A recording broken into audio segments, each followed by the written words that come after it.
आज हम लोग बात कर रहे थे डिमॉन्स्ट्रेशन के बारे में। The demonstrate that the carbon dioxide evolve during respiration by using germinating gram seed. जैसा कि आप जानते हैं, रिस्पिरेशन टॉपिक में पढ़ा था कि जितने भी ऑर्गेनिज्म हैं जब रिस्पिरेशन करते हैं, अगर एरोबिक रिस्पिरेशन हो रहा है वो कार्बन डाइऑक्साइड को रिलीज करते हैं ढेर और ऑक्सीजन लेते हैं। जैसे ऑक्सीजन लेंगे, ऑक्सीजन ग्लूकोज को सेल के अंदर ऑक्सीडाइज कराएगा माइटोकॉन्ड्रिया में। जितना ऑक्सीजन लिया है उतना कार्बन डाइऑक्साइड बनेगा, मेटाबॉलिक वाटर भी बनेगा और जो है एनर्जी रिलीज होगी। उसी एनर्जी का इस्तेमाल जीवधारी करता है अपनी जैविक क्रियाओं में, चलने में, दौड़ने में, ग्रोथ में। और यहाँ पे हमें डिमॉन्स्ट्रेट करना चाहते हैं कि क्या वाकई रिस्पिरेशन की प्रक्रिया में जब ऑर्गेनिज्म ऑक्सीजन लेता है तो एनर्जी निकलती है, उसके साथ कार्बन डाइऑक्साइड भी निकलती है। तो इसको डिमॉन्स्ट्रेट करने के लिए हम लोगों ने एक छोटा सा सिंपल सा एक्सपेरिमेंट यहाँ पे अरेंज किया है। इस एक्सपेरिमेंट में हमारे पास कोनिकल फ्लास्क में हमने जर्मिनेटिंग सीड ले लिया और इस अपरेटस को इस तरह से सेट किया कि यहाँ पे ग्लास ट्यूब है यू शेप्ड, उसका एक सिरा जो है यहाँ पे कोनिकल फ्लास्क में डाल दिया, दूसरा सिरा जो है पानी से भरे बीकर में डाल दिया और इसमें जर्मिनेटिंग सीड है और इसमें एक थ्रेड के सहारे से एक पाइप जो एक छोटी सी ट्यूब है उसमें केवच लेके लटका दिया। और शुरुआती दौर में एक निश्चित लेवल पे यहाँ पे वाटर आ गया। क्यों?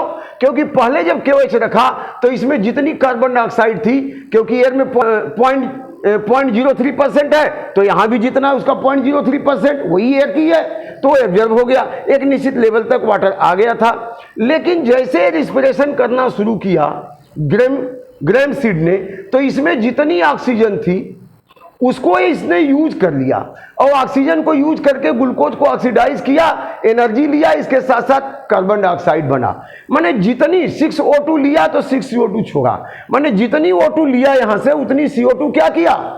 छोड़ दिया। और वो CO2 को KOH ने ऑब्जर्व कर लिया। तो KOH ने ऑब्जर्व कर लिया तो CO2 जितनी ऑब्जर्व हो गई अब उतना गैप हो गया। तो गैप को भरने के लिए यहाँ पे वाटर राइज हुआ, पहले यहाँ था अब लेवल यहाँ आ गया। इसका मतलब कि यह जो है लेवल राइज क्यों हुआ? क्योंकि यहाँ पे गैप हुआ। गैप क्यों हुआ?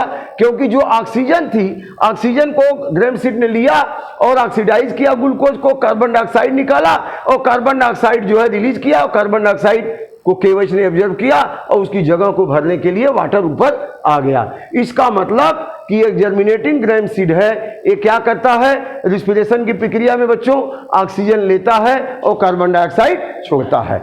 यहाँ पर हमने डायग्राम से बता दिया और ठीक इसी को हमने यहाँ आपके लिए डिमॉन्स्ट्रेट किया है। डिमॉन्स्ट्रेशन में क्या किया हुआ है कि यहाँ पे आप देख सकते हैं कोनिकल फ्लास्क है।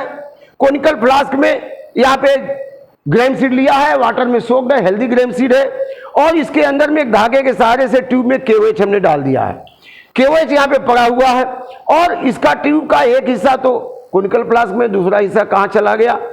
पानी के अंदर डूबा हुआ है बीकर में। तो शुरुआती दौर में जो कार्बन डाइऑक्साइड था उसको तो ये ऑब्जर्व कर लिया, लेकिन जब ये रिस्पिरेशन करेगा सीड तो ऑक्सीजन को लेगा, ऑक्सीजन जितना लेगा उतना ही CO2 देगा और CO2 को KOH ऑब्जर्व करेगा और जैसे ही CO2 को ऑब्जर्व करेगा KOH, तो यहाँ गैप बनेगा, वैक्यूम बनेगा। वैक्यूम को भरने के लिए वाटर का लेवल क्या हो गया? ऊपर आ जाएगा। और जब ऊपर आ जाएगा इसका मतलब यह है कि यह रिस्पिरेशन की प्रक्रिया में ऑक्सीजन लिया, उसके बदले में उतना ही CO2 रिलीज किया और CO2 को KOH ने ऑब्जर्व किया, इसकी वजह से गैप हो गया और वाटर लेवल ऊपर आ गया। इसका मतलब यह है कि यह जर्मिनेटिंग सीड रिस्पिरेशन की प्रक्रिया में ऑक्सीजन को यूज करता है, ऑक्सीडाइज करता है ग्लूकोज को माइटोकॉन्ड्रिया के अंदर और फिर कार्बन डाइऑक्साइड गैस रिलीज करता है। हम लोग इसको सिंपल एक्सपेरिमेंट से भी डिमॉन्स्ट्रेट कर सकते हैं। चूने का पानी टेस्ट ट्यूब में ले लीजिए और उसमें एक पतली सी पाइप डाल के और उसको मुंह से ब्लो करिए एयर। तो चूने का पानी जैसे ही एयर को ब्लो किया, लाइम वाटर है, अब लाइम वाटर में एक ट्यूब डाल देंगे, यह लाइम वाटर है और लाइम वाटर में आप जो है एयर को ब्लो करेंगे।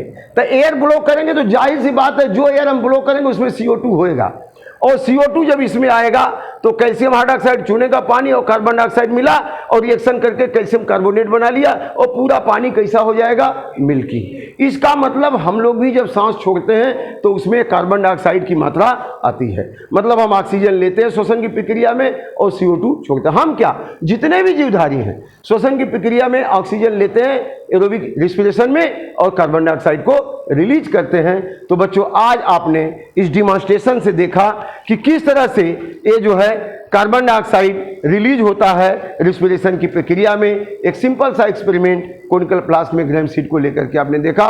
Thank you very much. हमें उम्मीद है आपको समझ में आ गया होगा।